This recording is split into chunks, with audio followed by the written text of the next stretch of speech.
The numbers floated in the air above the grand hall, glowing blue against the dark ceiling. 347 names. 347 students from 42 different species. And at the very bottom, in last place, was the name. Stood in the back of the hall, his hands in his pockets, watching the reactions around him. The students, with their long serpentine bodies and cold eyes, whispered to each other. The massive warriors laughed openly. The delicate, who looked like walking glass sculptures, simply stared at him with something like pity. He was 17 years old. He was human. And according to every test the Galactic Integration Academy had given him, he was the person in the building. The cognitive assessments had measured his brain patterns and found them irregular. The psionic aptitude tests had detected nothing at all, as if his mind was empty. The biometric capability evaluations had concluded that his physical potential was severely limited.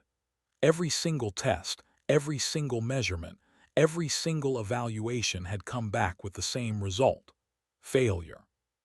Pushed through the crowd toward. He was tall and sharp-featured, with skin the color of burnt copper and eyes like yellow fire. His family controlled half the trade routes in the outer sectors. His father sat on the Galactic Concord Council, and he had hated since the day they met.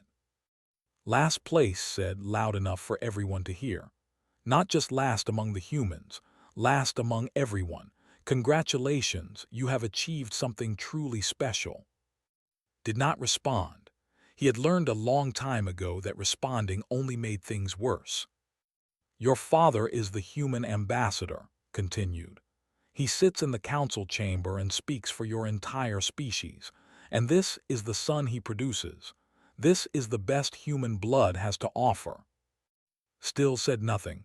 His face was calm, almost empty. Leaned closer. Maybe your kind should have stayed in your caves. Maybe giving you space travel was a mistake. You clearly are not ready for civilization. He turned to the watching crowd and raised his voice even louder. I am broadcasting these results to the diplomatic channels. Let the whole Concord see what humanity truly is. Let them see the failure. Watched him walk away. Around him, the other students returned to their conversations, already forgetting about the human boy at the bottom of the list. He was not worth remembering. He was nothing. But deep in his chest, something stirred, something old and heavy, like a sleeping beast turning over in the dark. He did not know what it was. He had felt it before in moments of great anger or shame, but it always faded. This time it did not fade. It grew. 3 hours later, stood in the gallery above the council chamber and watched his father fight for his career. Ambassador was a tall man with gray hair and tired eyes. He had served humanity for 30 years, first as a soldier, then as a diplomat. He had negotiated trade agreements that fed billions. He had prevented 3 separate wars. He had earned the respect of dozens of species through patience, wisdom, and endless hard work. Now he stood before the council, while they discussed whether humanity deserved to keep its seat.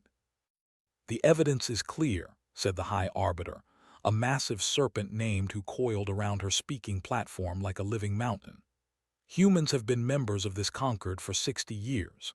In that time, they have produced no scientists of note, no warriors of distinction, no leaders of significance. And now we see their best bloodline, the son of their own ambassador, ranking below every other species in our academy. My son's test scores do not represent humanity, said, his voice steady.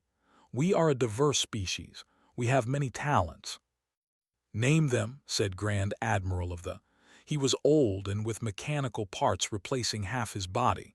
Name one area where humans excel, just one. Paused, the silence stretched. You cannot, said, because there is none. Your species was given the gift of space travel by the HFY. You were given a seat on this council because we believed you had potential. But 60 years have passed, and that potential has never appeared. Perhaps, said another voice, softer and more dangerous, the seat was given prematurely. Looked down at the speaker. It was Counselor, who was considered moderate, even friendly to humanity. If even she was suggesting this, then things were worse than he had thought. I do not propose we remove humanity from the conquered, continued, but perhaps they need guidance, protection, a more senior species to help them develop properly. Vassalage, said flatly, you are talking about making humanity a client species. I am talking about giving you time to grow, replied. Without the pressures of council membership, it would be for your own benefit. The chamber erupted in discussion. Some supported the idea, others opposed it, but could see the momentum building. His father was losing. He left the gallery without a word. That night sat alone in his quarters, staring at the wall. His father had sent him a message, "Stay strong, this will pass." But they both knew it was a lie. Nothing would pass. They had found their weapon and they would use it until humanity was broken. He thought about his mother, had died when he was 7, killed in an accident on a research station near Earth. She had been obsessed with ancient ruins and forgotten civilizations. Before her death, she had told him stories about humanity's past, strange stories, stories about hidden things beneath the Earth's surface, stories about humanity being more than it appeared. We are not what they think we are, she had said once, holding him in her arms. Someday you will understand. Someday everyone will. He had never understood what she meant. He had been too young when she died. But now, sitting in the darkness, humiliated and alone, he found himself thinking about those words, about her research, about the colleague she had worked with, doctor, who still lived on Earth and still studied the things had studied. Maybe there were no answers there. Maybe it was foolish to hope. But hope was all he had left. The next morning, requested leave from the academy for medical evaluation. No one tried to stop him. No one cared where the failure went. He boarded a transport to Earth, the planet most aliens considered primitive and worthless. He did not know that in the darkness of his chest, the sleeping beast had opened its eyes. Earth looked small from orbit, a blue and green marble hanging in the black emptiness of space. Most aliens who visited the planet did so as tourists, curious to see the primitive world that had somehow produced a spacefaring species. They took pictures. They laughed at the simple architecture. They went home and told their friends that humans were even more backward than they had imagined. Had not been to Earth in 4 years. The transport dropped him in East Africa, near the Great Rift Valley, where the heat pressed down like a heavy blanket and the sky stretched forever in every direction. Doctor was waiting for him at the landing site. She was 60 years old, small and lean, with silver hair cut short and eyes that had seen too many strange things. She had been his mother's closest friend and research partner. After died, had continued her work in secret, with no funding and no support, driven by a belief that most people considered madness. "You look like her," said as approached. Around the eyes, she had that same look when she was thinking hard about something. "I need to know what she was working on," said. "Before she died, I need to know what she found." Studied him for a long moment. "You failed their tests." "I failed every test." "Good." She turned and started walking toward a dusty vehicle parked nearby. "Their tests are designed for their species. Modified species, enhanced species. You were never going to pass because you were never supposed to." Followed her. "What does that mean?" "It means your mother was right about everything. Come, I will show you." They drove for 3 hours into the heart of the Rift Valley, past ancient rock formations and dried riverbeds, until they reached a site that looked like nothing at all. Just a collection of small buildings surrounded by fences and warning signs. But beneath those buildings, reached by an elevator that dropped deep into the earth, was something impossible. The chamber was vast, carved from the living rock millions of years ago. Strange symbols covered the walls, glowing faintly with their own light. In the center stood a door, massive and sealed, made of a metal that no human scientist had ever been able to identify. "We found this 20 years ago," said, her voice echoing in the ancient space. "Your mother and we told no one. The symbols match no known language, no known civilization. The door has never opened. Nothing we have tried has worked." Walked closer to the door.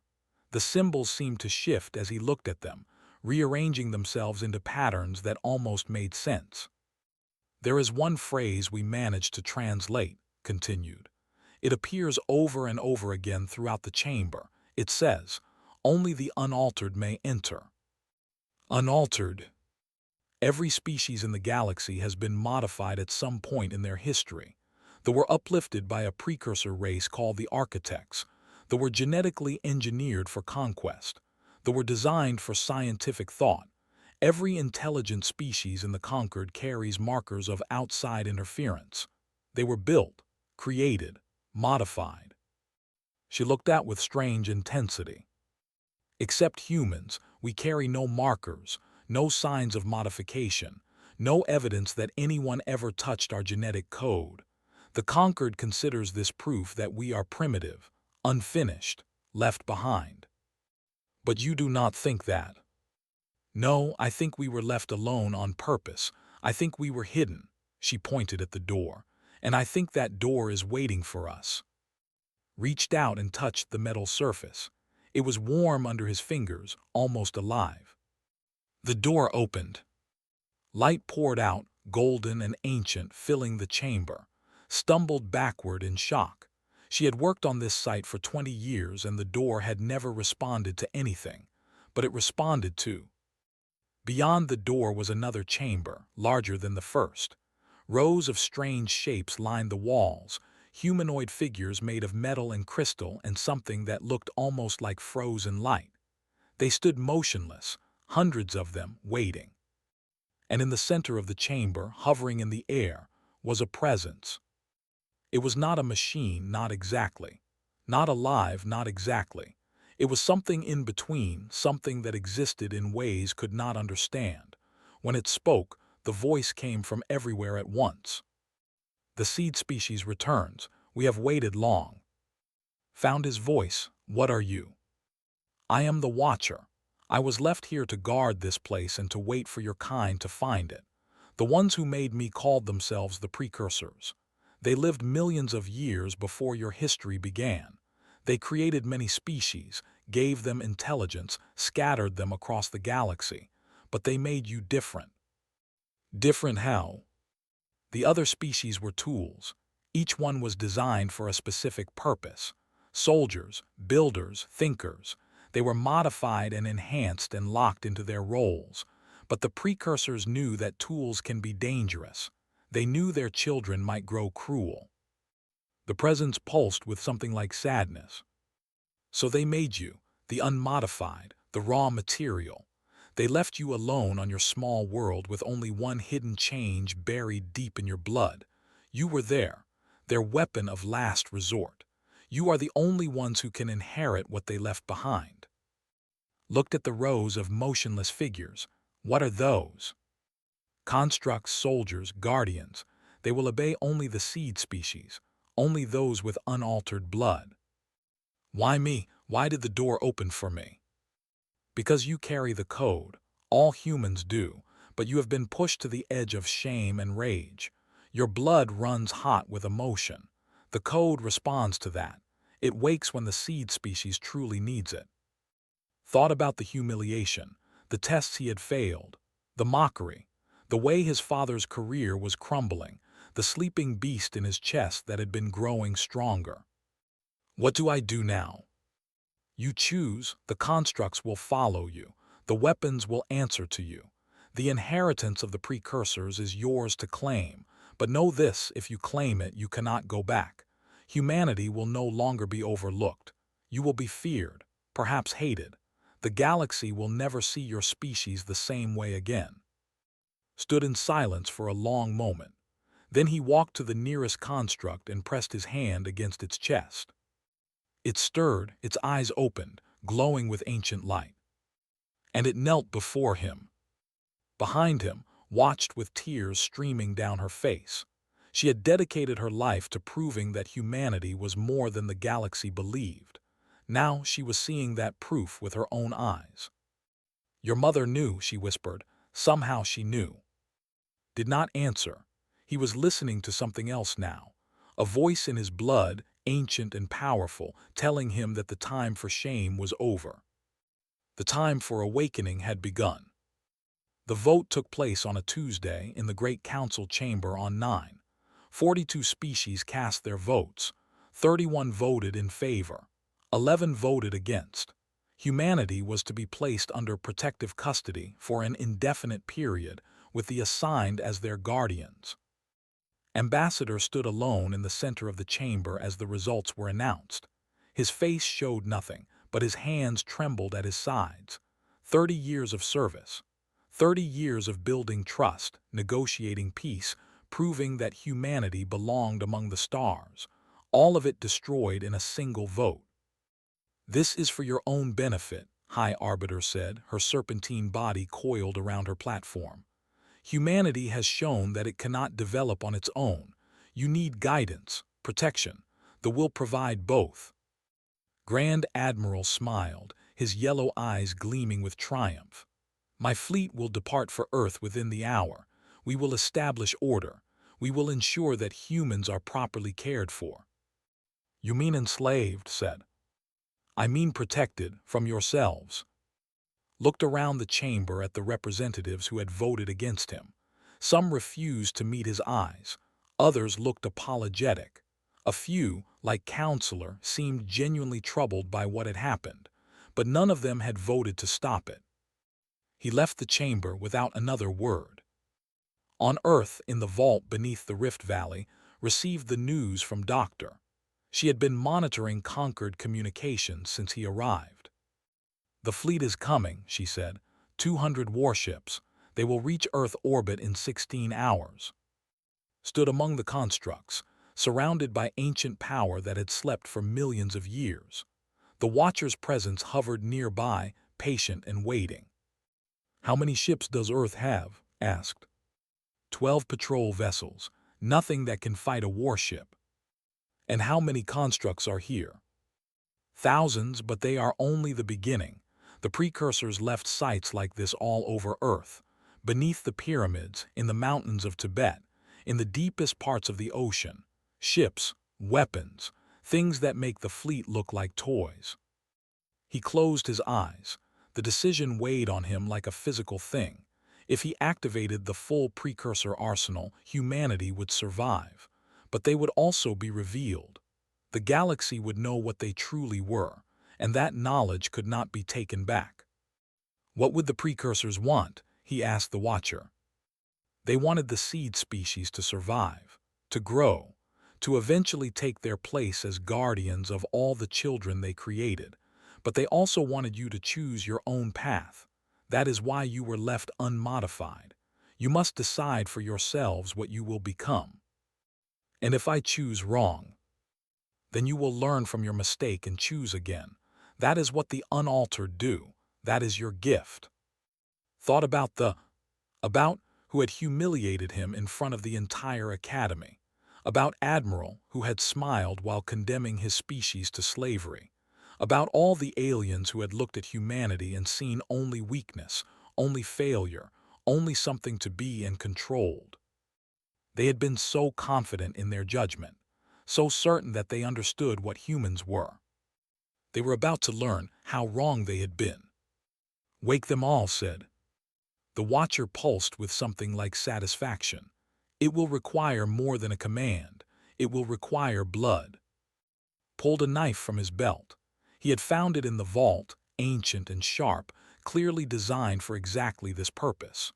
Without hesitation, he drew the blade across his palm. Blood welled up, bright red, carrying within it the code that the precursors had hidden there millions of years ago. He let the blood fall on the central platform. The vault began to shake. Across Earth, sites that had lain dormant since before human civilization began to stir. In Egypt, the ground beneath the pyramids cracked and split. In the Himalayas, entire mountains shifted and moved. In the trench, something massive and ancient started to rise. Ships emerged from hiding places that had been prepared before humanity's ancestors had learned to walk upright. They were beautiful and terrible, made of the same strange materials as the constructs, powered by energy sources that human science could not explain. Hundreds of them, then thousands, an armada that dwarfed anything the galaxy had ever seen. And they all responded to one signal, one blood, one boy who had failed every test the aliens had given him. In orbit above Earth, Captain commanded the human defense fleet, 12 ships, 200 crew members total. They had been preparing to die. Then the sensors went crazy. "Captain," his tactical officer said, voice shaking, "I am detecting multiple contacts emerging from Earth's surface. Thousands of contacts. No, tens of thousands. They are not matching any known design. They are." She stopped. On the precursor fleet rose into view. "What in God's name?" whispered. A message came through on all frequencies. A young voice, calm and clear. "This is Human Defense Fleet, stand down. We will handle this." Had heard about the ambassador's son. The failure, the embarrassment. He had not expected that voice to sound so confident, so dangerous. "What is happening? Where did these ships come from?" "From a very long time ago, Captain. From before any of us existed. Humanity has friends we forgot about. They just woke up." 16 hours later, the fleet dropped out of hyperspace at the edge of the solar system. Admiral sat in his command chair, satisfied with how easily this mission had come together. The humans would resist, of course. They always did in their pathetic way. But their 12 patrol ships would be destroyed in minutes, and then the occupation could begin properly. "Admiral," his sensor officer said, "I am detecting unusual readings from Earth orbit." "What kind of readings?" "I am not certain. The numbers do not make sense. Our sensors are showing thousands of vessels, possibly tens of thousands." Laughed. "Impossible. The humans have 12 ships. Check your equipment." "I have checked 3 times, Admiral. The readings are accurate." Leaned forward and looked at the tactical display. His laughter died in his throat. The space around Earth was filled with ships. They hung there like a swarm of metallic insects, more vessels than had ever seen in one place. More vessels than the entire fleet. More vessels than any species in the conquered could field. And they were not human designs. They were something else, something ancient, something that made his ship's computers flash warning after warning. "Admiral," his communications officer said, voice trembling, "we are receiving a message, on all frequencies." "Put it through." A face appeared on the young, human. A boy really, with dark hair and tired eyes and a calm expression that did not match the situation at all. "Grand Admiral," the boy said, "my name is, you voted to enslave my species. You called us primitive, you called us failures. You were wrong." "This is a trick," snarled. "Some kind of projection, illusion technology." "There is no trick. There is only history, very, very old history, and it belongs to us." The boy paused. "You have one chance. Turn your fleet around. Leave our solar system. Tell the conquered what you have seen here. If you do not, if you try to attack us, I will show you what these ships can do." His pride had been building for decades. His species had been conquerors for thousands of years. He had never retreated from anything. "Fire all weapons," he ordered. "Destroy them all." His crew hesitated for only a moment. Then they obeyed. The fleet unleashed everything it had. Plasma cannons, missile batteries, energy beams, weapons designed to crack planets in half. The fire poured toward the ancient fleet like a wave of destruction. And the ancient fleet responded. What happened next would be studied by military historians for centuries. The precursor ships did not simply destroy the weapons. They dismantled them. Atom by atom, the missiles and beams came apart, converted into harmless particles that drifted away into space. And then the precursor ships fired back. Not to kill, had been very specific about that, but to demonstrate. In 4 minutes, 80% of the fleet was gone, not destroyed, disassembled, taken apart with surgical precision, leaving the crews floating in emergency pods but leaving nothing else. The greatest military force that had ever assembled, reduced to debris and survivors. Admiral watched in horror as his flagship began to shake. His ship was being taken apart around him, piece by piece, and there was nothing he could do to stop it. Enough. The voice came through the speakers again, calm as ever. Take your survivors, go home, tell them what you saw here. Tell them that humanity is no longer asking for a seat at the table. We are claiming it. The dismantling stopped. His flagship was still functional barely. He looked at the young human face that had just humiliated the greatest fleet in history. This is not over, he said. No, agreed. It is just beginning, but at least now you know who you are dealing with. The survivors fled, and across the galaxy, beings of every species watched the footage that the survivors broadcast and wondered what in the universe they had just witnessed. The boy who had failed every test had just passed the only one that mattered. The month that followed the battle was chaos. Every species in the conquered demanded answers. Where had the ships come from? How long had humans hidden them? Was this a declaration of war? The council met in emergency session after emergency session, but nobody knew what to do. For the first time in recorded history, a species that had been considered weak and primitive had revealed power that exceeded anything the galaxy had ever seen. Spent that month learning. The Watcher taught him the history that no one else remembered. Millions of years ago, the precursors had ruled a galaxy that was very different from the one that existed now. They had created dozens of intelligent species, each one designed for a specific purpose. They had been made for administration and judgment.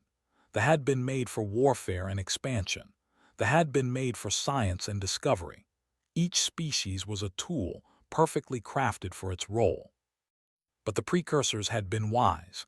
They knew that tools could turn against their makers. They knew that children could grow cruel. So they made one final creation. One species that was not a tool. One species that carried no modifications, no enhancements, no predetermined purpose. You were made to adapt, the Watcher explained. To learn, to change, to be whatever the moment required. The other species are locked into their natures. They cannot truly grow beyond what they were designed to be. But you have no design, you have no limits. That is why only your blood can activate what the precursors left behind. But why hide all of this? Asked. Why not just give it to us openly? Because power corrupts. The precursors knew this better than anyone. They wanted humanity to earn its inheritance, to struggle, to fail, to develop wisdom through hardship. If they had given you everything from the beginning, you would have become just like the species they created, powerful but limited, strong but blind. Thought about his test scores, about all the evaluations he had failed, all the measurements that had found him lacking. In a strange way, those failures had led him here. If he had been considered exceptional, if he had been welcomed and celebrated, he would never have gone looking for answers. He would never have found the vault. His failure had been his path to power. The constructs were teaching him too. They were not machines, not exactly. They had been built with something like consciousness, a dim awareness that responded to human commands but also offered guidance.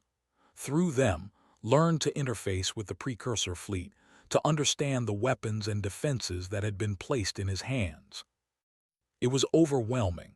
The technology was so far beyond human science that it seemed like magic.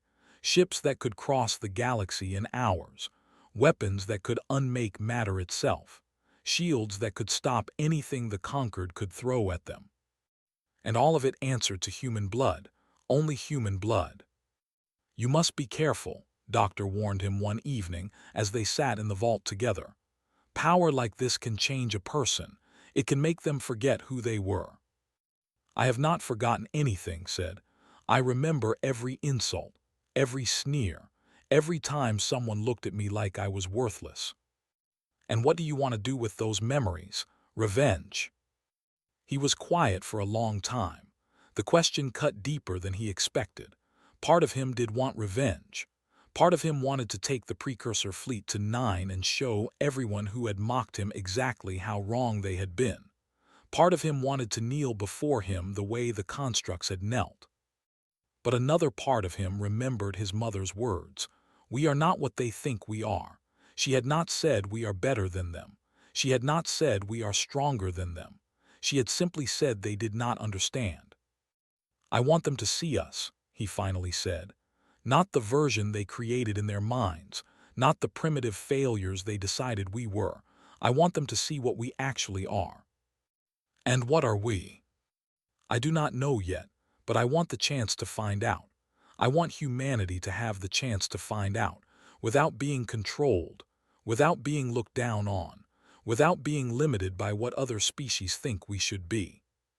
Smiled, your mother would be proud of you. The words hit him harder than he expected. He turned away so she would not see his eyes growing wet. During that month, messages came from across the galaxy. Some were threats. They were furious, demanding that humanity surrender the precursor technology or face total war. Some were offers. Other species, sensing a shift in power, wanted to ally themselves with humanity, hoping to share in the new strength. Some were simply confused, unable to understand how everything they believed about humans had been so completely wrong. Ignored most of them, but one message caught his attention. It was from Counselor the who had suggested putting humanity under protection. Her message was simple. I believe I understand now. I was wrong. If you are willing to talk, I am willing to listen. He did not trust her, but he recognized that humanity would need allies in what was coming. They could not simply threaten the galaxy into submission. That was what they would do. That was what a species designed for conquest would do. Humanity had to find a different way. He sent a response, come to Earth, come alone, we will talk. Arrived 3 days later, her serpentine body coiling nervously as she emerged from her shuttle. The construct guards made her uncomfortable, could tell. She had never seen anything like them. Thank you for meeting with me, she said. You voted to put my species under control. I did. I believed it was the right decision at the time. Your son had failed every evaluation. Your species showed no signs of exceptional capability. I thought protection was better than leaving you to struggle alone. And now I realize that our evaluations measure the wrong things. We test for traits that we value, traits that we were designed to possess. We never considered that humans might have traits we cannot measure because we were not made to understand them. Studied her for a long moment. Her fear was obvious, but beneath it was something else. Curiosity, even respect. The precursors made you, he said. All of you, every species in the conquered. They created you as tools, each one perfect for its purpose.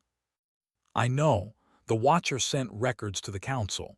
Many refuse to believe it, but I have studied the evidence. It is true. And how does that make you feel? She was silent for a long time. Small, she finally said. I always believed they earned our place through wisdom and strength. To learn that we were simply designed for administration, that our greatest traits were given to us rather than earned, that is difficult to accept. Humanity was not designed. We were left alone. We had to build everything ourselves with no gifts, no enhancements, no predetermined path. Yes, and that is precisely why you are so dangerous now.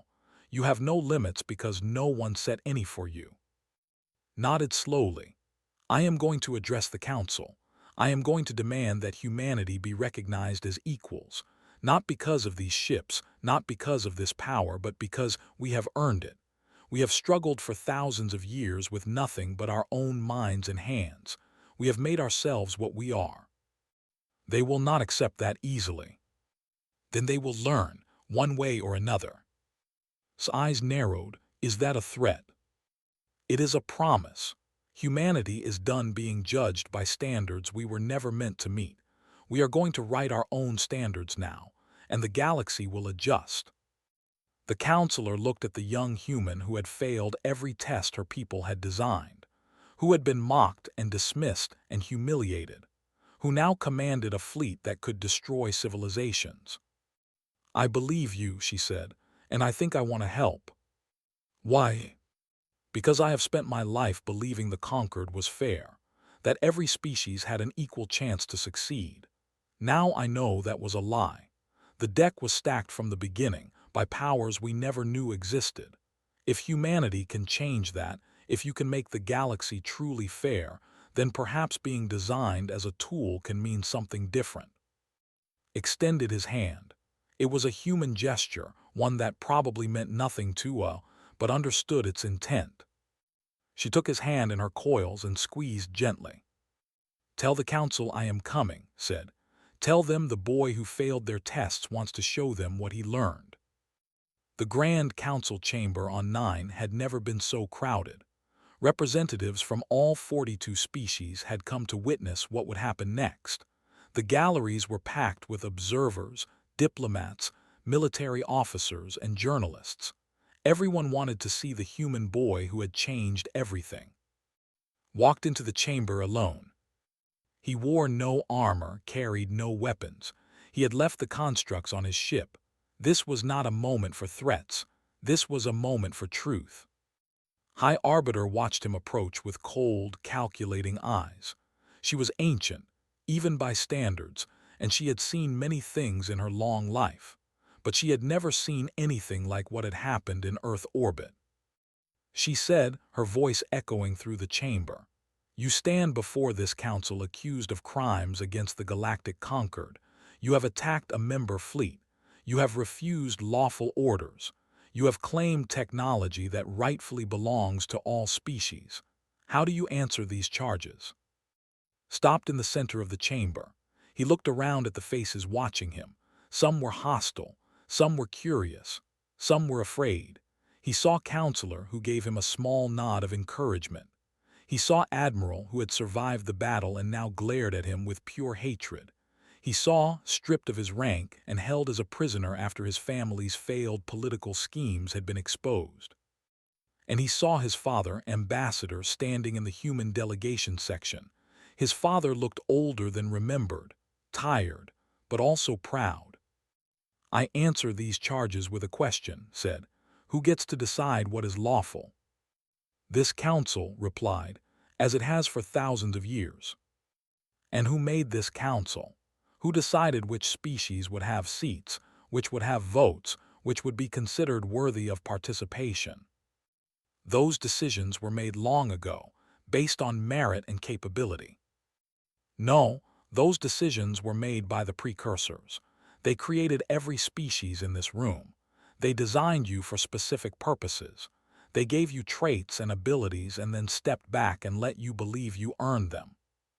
The chamber erupted in angry shouts, raised her hand for silence, and slowly the noise died down. "These are bold claims," she said. "Do you have proof?" "The Watcher has sent proof to every delegation. Records that are millions of years old. Genetic analyses that show the markers of artificial modification in every species except one. The evidence is there for anyone willing to look. Even if this is true, it changes nothing. We are what we are. The past does not determine the present." "Then why did you try to enslave humanity?" His voice rose. "Why did you vote to put us under control? Because we failed your tests. Because we did not meet your standards. Because you measured us by rules that were designed for you, not for us." He turned to address the entire chamber. "You tested me at your academy. You evaluated my cognitive patterns against baselines. You measured my psionic capacity using metrics. You judged my genetic worth by the standards of species that were built, modified, designed to excel in specific ways. And I failed. I failed every single test." He paused, letting the silence stretch. "But here is what you never understood. I was never supposed to pass those tests. Humans were not enhanced. We were not optimized. We were left raw on purpose because the precursors knew that the universe would need a species without limits. a species that could adapt, a species that could fail and learn and try again. Unable to contain himself, shouted from his place among the prisoners, "You are nothing, a fluke, one boy with a birthright he does not deserve." Smiled. It was the first time he had smiled in months, and it changed his whole face. "Maybe you are right, maybe I am nothing special. Maybe I am just one boy who happened to be in the right place at the right time." He looked directly at, "But here is what you never understood about humans.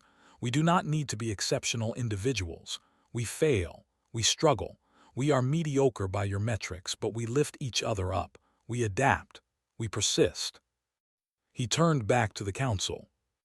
"That boy you mocked was not Earth's best. He was not our champion. He was just the one who happened to be there when the door opened. And that is the point. Any human could have done what I did. We all carry the code, every single one of us. You cannot measure us by your tests because your tests are designed to find traits we were never meant to have." High Arbiter studied him with new eyes. "What do you want, Inheritor?" "I want a seat at the table, a real one, not as your clients or your curiosities, as equals, as what the precursors intended." "And if we refuse?" Smile faded. "I did not bring my fleet here. I did not bring weapons or threats. I came alone because I believe this council can be better than what it has been. But do not mistake my faith in your potential for weakness. Humanity has spent 60 years being patient. We have been mocked, dismissed, underestimated. That time is over." He looked around the chamber one last time. "Vote however you want, but know this. Humanity is not asking for permission anymore. We are telling you who we are. You can accept us as partners, or you can learn the hard way that we were made to adapt, to overcome, to survive anything. The choice is yours." The vote took 3 hours. Every delegation debated, argued, negotiated. Old alliances shifted. New ones formed. Species that had never agreed on anything found themselves on the same side. When the final count came, it was unanimous. Humanity was granted full and equal membership in the Galactic Concord, with all rights and responsibilities that entailed. The motion to place them under protective custody was formally revoked. Watched the results with no expression. He had known this would happen, not because of his speech, but because the galaxy had finally understood something important. Humanity was not dangerous because of the precursor fleet. Humanity was dangerous because they could not be predicted, could not be controlled, could not be limited by the boundaries that constrained every other species. The ones who were designed would always be stuck in their designs, but the ones who were left raw could become anything. After the vote, found his father waiting outside the chamber. Looked at his son, at the young man who had been a source of shame just months ago, and could not find words. "I failed every test," said quietly. "Every evaluation, every measurement. They said I was worthless." "They were wrong." "No, they were right, according to their standards, but their standards were never meant for us." He put his hand on his father's shoulder. "I am going back to the academy." Blinked in surprise. "Why? You have been offered exemption from all courses. You could command the fleet. You could do anything." "I could, but I want to go back. I want to take their tests again. I want to fail them again." "I do not understand." Smiled. "Other human students are coming to the academy now, more than ever before. They will fail the tests too, most of them, but they need to see that failure does not define us. They need to see someone who failed every measurement still standing tall, still learning, still trying." He looked up at the stars visible through the station's transparent ceiling. "The precursors did not make us perfect. They made us able to grow. That is our gift. That is what makes us human. And I want to show everyone, human and alien alike, what that really means." 3 months later, sat in a classroom at the academy, staring at another test he knew he would fail. Around him, human students and alien students worked in silence. Some of the aliens still looked at the humans with confusion, some with fear, some with the beginning of respect. answered the questions as best he could. His score would be terrible, he knew. His neural patterns still did not match the baseline. His psionic aptitude was still non-existent. But when the practical exercises came, when the crisis simulations tested judgment and adaptability, and the ability to learn from failure, he excelled in ways no measurement could capture. The other human students watched him. They learned. They failed their own tests, and then they got up and tried again. And deep beneath the earth, in the vault that had waited millions of years to be opened, the Watcher observed everything through sensors scattered across the planet. The seed species had remembered itself at last. The long sleep was over. The galaxy would never be the same. But that, the Watcher knew, was exactly the point. That was what the unaltered were made for, not to be the same, but to change, to grow, to become something new. And they were only just beginning.